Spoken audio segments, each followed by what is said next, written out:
দুবাইতে গ্রেপ্তার হওয়া পুলিশের সাবেক মহাপরিদর্শক আইজিপি বেনজির আহমেদকে দেশে ফেরাতে দুর্নীতি দমন কমিশন দুদকের কাছে 4টি সুনির্দিষ্ট কোয়ারির জবাব চেয়েছে দুবাই পুলিশ। শিগগিরই এসব বিষয়ে জবাব দেবে দুদক। মঙ্গলবার এ তথ্য নিশ্চিত করেছে দুদকের প্রধান কার্যালয়। দুবাইয়ের সংকেত ও আইনি বাধ্যবাধকতা অনুযায়ী স্বরাষ্ট্র ও পররাষ্ট্র মন্ত্রণালয়ের মাধ্যমে এসব নথি আবুধাবির ন্যাশনাল সেন্ট্রাল ব্যুরো এনসিবিতে পাঠানো হবে। 2025 সালে ইন্টারপোলের রেড নোটিশ জারির পর গত 12 জুন দুবাই পুলিশ বেনজিরকে গ্রেপ্তার করে।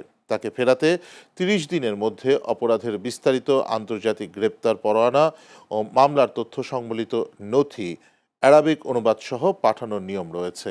বেনজিরের বিরুদ্ধে জ্ঞাত আয় বহির্ভূত সম্পদ অর্জন ও ভুয়া পরিচয় ব্যবহার করে পাসপোর্ট নেওয়া সহ 6টি মামলা ও অঢেল অবৈধ সম্পদের তদন্ত চলছে।